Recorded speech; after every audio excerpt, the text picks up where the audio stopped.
ಸಿರಿಗನ್ನಡವೇ ನನ್ನ ಉಸಿರಾಗಿರಲಿ, ಸ್ವರ್ಗಲೋಕವೇ ಕೊಟ್ಟರೂ ಬೇಕಾಗಿಲ್ಲ, ಕನ್ನಡ ಮರೆತೆಂದು ಬದುಕುವುದಿಲ್ಲ. ರವಿಶಂಕರ ಲೇಖಕರು, ಅಧ್ಯಾಪಕರು, ಬನಾರಸ್ ಹಿಂದೂ ವಿಶ್ವವಿದ್ಯಾಲಯದಲ್ಲಿ ಕನ್ನಡ ವಿಭಾಗದ ಪ್ರಥಮ ಪ್ರಾಧ್ಯಾಪಕರಾಗಿದ್ದರು. ಕನ್ನಡದಲ್ಲಿ ಸ್ವಾಮಿ ವಿವೇಕಾನಂದರ ಕೃತಿ ಶ್ರೇಣಿ ಪ್ರಕಟವಾಗುವಾಗ ಅವರು ಸಲ್ಲಿಸಿದ ಸೇವೆ ಗಮನಾರ್ಹ.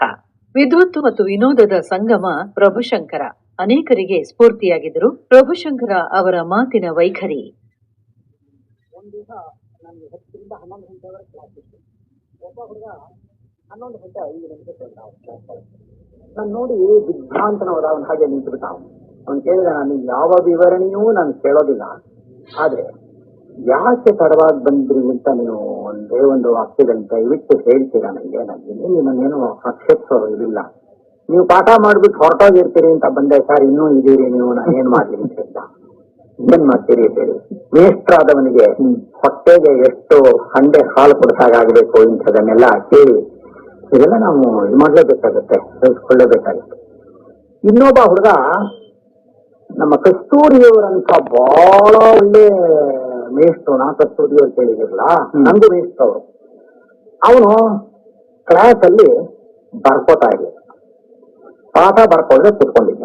ನಮ್ ಕಾಲದಲ್ಲಿ ಹಾಗಿರ್ಲಿಲ್ಲ, ಅವರು ಗ್ರೀಕ್ ಅಂಡ್ ರೋಮನ್ ಹಿಸ್ಟ್ರಿ ಪಾಠ ಹೇಳೋರು. ಅವ್ರು ಕಷ್ಟವಾದ್ದು ಒಂದು ಟೆಕ್ಸ್ಟ್ ಅಂತ ಸಿಗ್ತಾ ಇರ್ಲಿಲ್ಲ, ಅದಕ್ಕೆ ಹೊಸಾಗಿ ನೋಟ್ಸ್ ಬರ್ಸೋರು. ಚೆನ್ನಾಗಿ ವಿವರಣೆ ಮಾಡಿಬಿಟ್ಟು ನಕ್ ಸಾಕಾಕ್ ಹೋಗೋದು ನಮಗೆ, ಅದ್ರ ಜೊತೆಗೆ ಒಳ್ಳೆ ನೋಟ್ಸ್ ಬರ್ಸೋರು ಅವರು. ಅವನು ಬರ್ಕೋತಾ ಇರ್ಲಿಲ್ಲ. ಅವ್ರು ಕೇಳಿದ್ರು, ಹೇಳಪ್ಪ ಯಾಕೆ ನೀನ್ ಬರ್ಕೋತಾ ಇಲ್ಲ, ಹೇಳಪ್ಪ ಯಾಕೆ ಬರ್ಕೋತಾ ಇಲ್ಲ. ನನ್ನ ಹತ್ರ ನಮ್ಮ ಅಪ್ಪಂದು ಚರಿತ್ರೆ ನೋಟ್ಸ್ ಇದೆ, ಅದ್ನು ನೀವೇ ಬರ್ಸಿದ್ದು.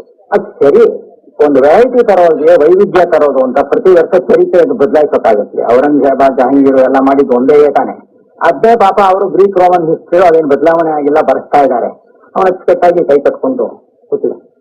ಇಂಥ ಪ್ರಸಂಗಗಳು ಬಂದು ಬಂದು ಬಂದು ಬಂದು ಬಂದು ನಮಗೂ ನೋಡಿ ನೋಡಿ ನೋಡಿ ನೋಡಿ ಆಗ ನಮ್ಗನ್ಸುತ್ತೆ, ಇಲ್ಲ ಮುಂದಿನ ತರಗತಿಯಲ್ಲಿ ಯಾರು ನಿದ್ದೆ ಮಾಡದೆ ಇದ್ದ ಹಾಗೆ ನೋಡ್ಕೊಳ್ಳೋಣ, ಮುಂದಿನ ತರಗತಿಯಲ್ಲಿ ಒಬ್ಬ ಹುಡುಗ ನೋಟ್ಸ್ ಬರ್ಕೊಳ್ಳದೆ ಇದ್ದ ಹಾಗೆ ಮಾಡೋಣ, ಬರ್ಕೊಳ್ಳೋ ಹಾಗೆ ಮಾಡೋಣ ಪ್ರತಿಯೊಬ್ಬರೂ.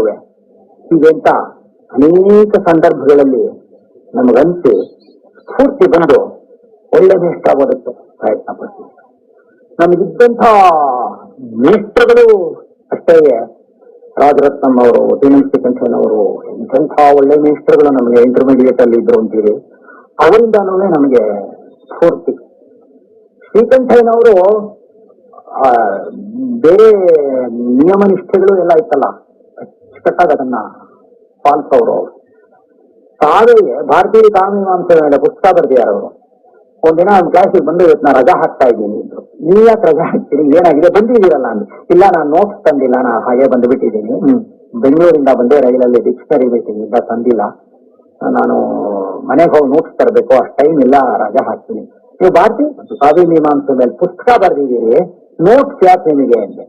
ನೋಟ್ಸ್ ಇಲ್ಲದೆ ಪಾಠ ಹೇಳಬಾರ್ದು ಅಂದ್ರು. ಈ ತರ ನಿಷ್ಠೆಗಳಿವೆ ನಮ್ಗೆ ಬರೋಕ್ಕೆ ಪ್ರಾರಂಭ ಆಗುತ್ತೆ.